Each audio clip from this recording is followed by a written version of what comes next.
dedicating this speech to a very special man in my life. That man was my late grandfather. His name was Dale George Inohara. Papa, as we called him, was known by many different names. Some called him Dad, some called him Papa, like myself, some called him Uncle, some called him Son, and some called him Brother. Some knew him for a lifetime, and some for a short time.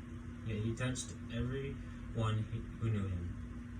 He was a friend of many, but only close to a few.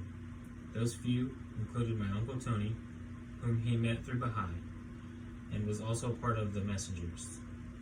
His childhood best friend Brad, and two of his co-workers, JR and Hugh. I never got to get close to any of them except for my Uncle Tony. I remember every couple months, Papa would gather our family, and we would all go up and visit Uncle Tony and Aunt Joanne. I will never forget the joy on both of their faces every time that Uncle Tony opened that front door. I could tell that was what a true friendship embodied. They were supposed to grow old alongside each other's families and just watch the days pass, listening and playing music together. In the late 60s, Papa practiced the religion of Baha'i. He and his fellow worshippers formed a band called the Messengers. The group consisted of Dale, Tony, Walter, Shelby, Laurel, and later on Bobby. Dale was proud to be a part of such a close-knit band and was also proud of the band's ability to produce great music. It wasn't until a few years later that Papa would be called by Uncle Sam to serve in the military, and the Messengers were just a couple months shy of being signed by a big record label.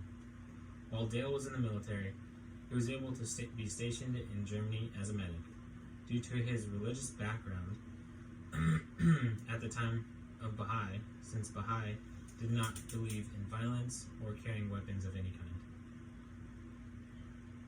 Later on in life, Dale would work for numerous companies, but he especially excelled in fields such as welding, mechanics, and finally his last job at General Atomics as a manufacturing technician building the ground control stations for unmanned aircrafts. I was always very fond of his last job because he very much so enjoyed his time working on the control stations. It's similar to building a controller for a remote control airplane, just on a way bigger scale. Dale was an early riser. I always remembered waking up to him either dripping an ice cube over my head or tickling my ear with a feather. He would always wake me and the rest of the family up early in the morning every Saturday to catch the matinee show at the movie theater. After the movie theater, he would always treat us to lunch.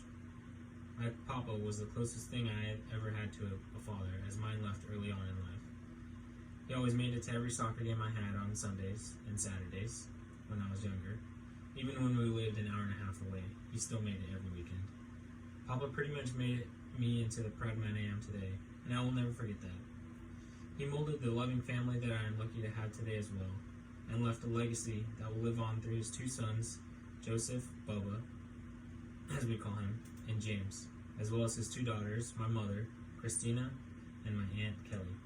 I also will be able to carry on this legacy, seeing as how I will be changing my last name before I get married. Thank you for listening as we remember Dale George Inohara, the deeply caring and loving man he was.